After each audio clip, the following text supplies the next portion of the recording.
to build this bypass and make it a toll road. Welcome here. An analysis has shown that those who invest in this toll road can recover their investments and potentially make significant profits.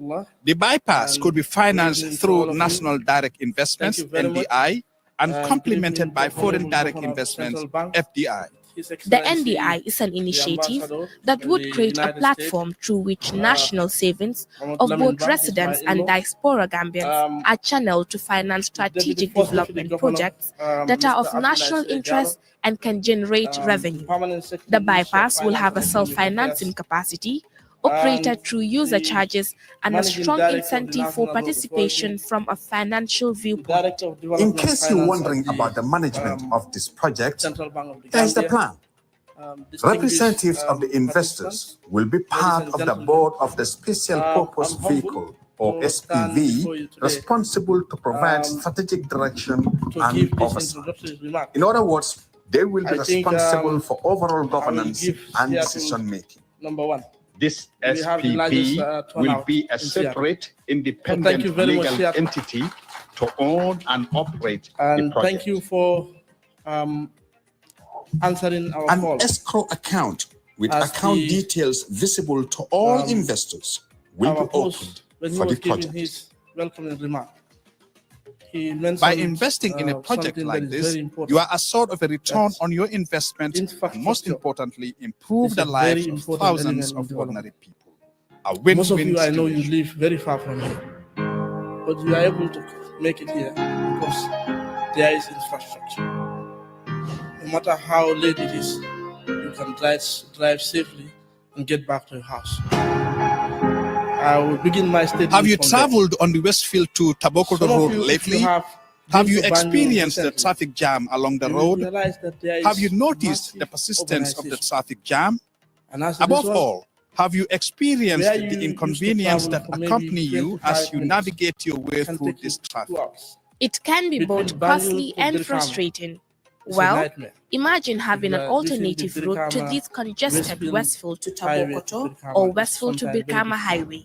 A bypass from Sting Corner to Mandinaba could greatly reduce traffic congestion in the Greater Banjul area, significantly improve travel time, reduce cost for passengers, improve safety, and scale up environmental benefits. Plans are underway to build this bypass and make it a toll road. An analysis has shown that those who invest in this toll road can recover their investments and potentially make significant profits. The bypass could be financed through National Direct Investments, NDI, and complemented by Foreign Direct Investments, FDI. The NDI is an initiative that would create a platform through which national savings of both residents and diaspora Gambians are channeled to finance strategic development projects that are of national interest and can generate revenue. The bypass will have a self-financing capacity, operated through user charges, and a strong incentive for participation from a financial viewpoint. In case you're wondering about the management of this project, here's the plan.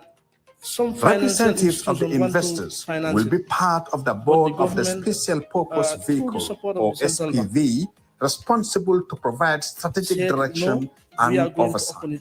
In other words, they will be responsible for overall governance and decision-making. This SPV will be a separate, independent legal entity to own and operate the project. The deputy governor and the governor, when they come, an escrow account with account details visible to all investors will be open for the project. Today in Banjul, by investing in a project like this, you are assured of a return on your investment and, most importantly, improve the lives of thousands of ordinary. We have almost 270 people living per square kilometer. According to the latest census of GBOS, within the West Coast region, we used to have around 180,000 households. Now it has jumped to almost 260,000 households. Have you traveled on the Westfield to Tabokoto Road lately? Have you experienced the traffic jam along the road? Have you noticed the persistence of the traffic jam? Above all, have you experienced the inconvenience that accompany you as you navigate your way through this traffic? It can be both costly and frustrating. Well, imagine having an alternative route to this congested Westfield to Tabokoto or Westfield to Birkama Highway. A bypass from Sting Corner to Mandinaba could greatly reduce traffic congestion in the Greater Banjul area, significantly improve travel time,